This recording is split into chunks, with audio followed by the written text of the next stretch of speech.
IDPS bango yewana bazali koloba na place publique que M. Félix Tshisekedi, M. Augustin Kabuya alobi que Félix Tshisekedi ninga zawana akolongwa lelo lobité. Akolongwa lelo lobité. Mais peut-être que vous comprendre le langage et le belouana. Donc bazali quotidien ba stratégie, toutes les stratégies possibles pour se maintenir dans le pouvoir. Parmi ma stratégie, où ils allaient vu aux yeux et au vu de tout le monde, pour que le président Félix Tshisekedi a maintenir dans le pouvoir, ils allaient modification de la constitution. Wana zali plan ya liboso oyo et que le président Félix Tshisekedi a maintenir pouvoir naie. Ils vont tout chercher pour la constitution ils allaient toucher. Ba bouger yango. Deuxième plan, ils allaient mettre ya guerre na partie est ya RDC. Aussi longtemps guerre et aussi la té na mboka et qu'on peut sa raison na président actuel a continué mandat naie pour na koluka parce que l'élection normalement il faut ça maté pendant que mboka est en guerre. Normalement il faut ça maté.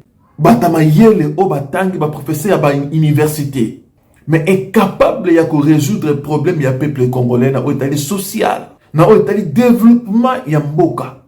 Incapable ya ko faire avancer le pays. Pourquoi tout ça? Pourquoi tout ça? Pourquoi tout ça? Congolais to bimana na ki fanatisme, s'il vous plaît. To bimana na ki dialoliste, to réfléchir Congo, to réfléchir mboka na biso. Mboka o tozoti ke la bana na biso lobi. Na lobaka eloko toujours. Ba papa na biso ba souffra pour na mboka oyo. Le lobi so bana to ko souffrir.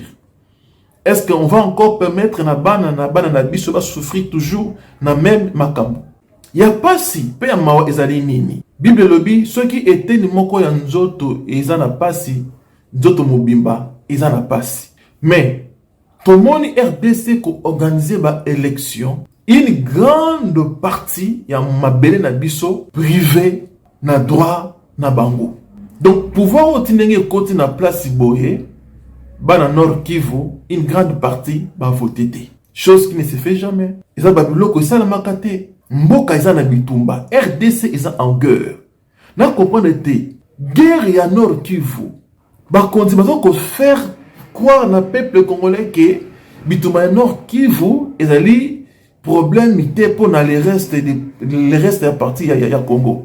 Donc ba ko faire croire biso ndengwana que atalelo bakufi na Nord Kivu bino batbana Kinshasa bwana na province Songolo, vous n'avez pas de problème. Non, non.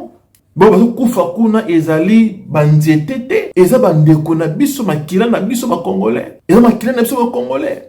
Bon mais ba biso te to croire que bitumba ya est ezali ko intéresser peuple congolais. Non. Congo mobimba eza na pasi eza na mawa. Toza na pasi, toza na mawa.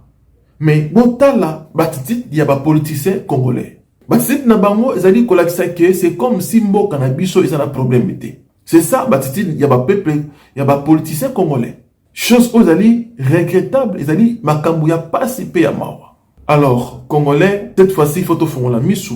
To boya ba makambu oyo na mboka na biso. On doit éviter ça dans notre pays. On doit vraiment éviter, il faut to tellement place nyos congolais ozwami. Tellement pour na mabele ya mboka na biso etika na maboko ya bangunya te.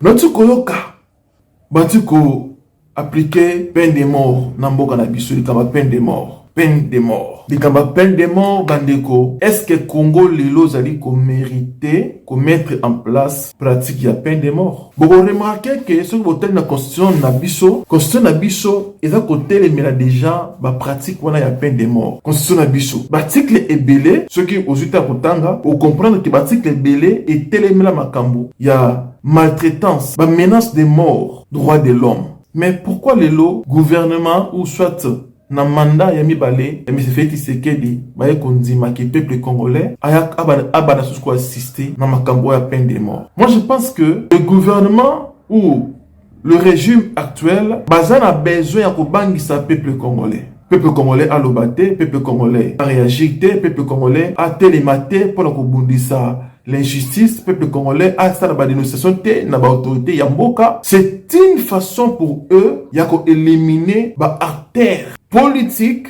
ou bazali ko lutter contre les pouvoirs en place. Pour éviter appliquer peine de mort et péci autorisation, il y a qu'à exécuter quiconque a commis danger pour le pouvoir de M. Félix Tshisekedi. C'est là où tozokende kokota na même makambo oyo ezalaki na série à l'époque ya Mobutu. Koluka pour faire croire na bato que Congo eza malamu, Congo eza kitoko, makambo ezokende bien na niveau international, oyo akomika koloba ba service batie maboko ba éliminer parce que bazali déjà na appui na bango likambo ya peine de mort. Moi je pense que le fait d'appliquer peine de mort, ça prouve directement que tozali sur la démocratie. Dans la démocratie, peuple congolais, ceux qui botali le président étranger, le lengi bazalaka critiquer, le lengi bazalaka humilier.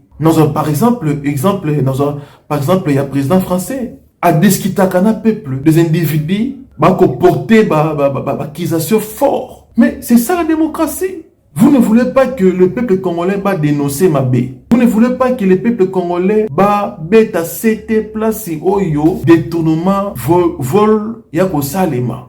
Boli et salam dengwanate. Donc mboka ekomi contrôlé na ba individu moko boye na groupe bato moko boye. Bazwi mboka en otage, mutu nyonso akoloba batie maboko ba éliminer. Tokende wapi na mboka oyo bande. Tokende wapi na mboka oyo. Tokende wapi. Est-ce que pour changement ya Congo esalema, Congo ezo changement. Est-ce que ezo senga il faut ko exécuter bato.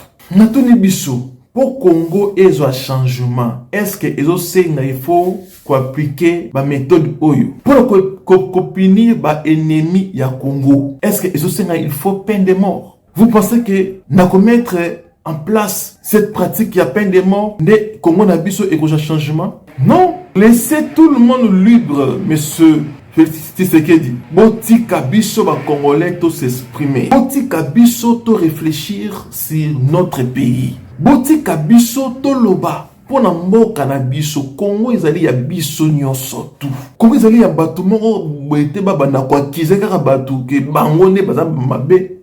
Non, non. Congo kozala gouverner te na régime kaka moko.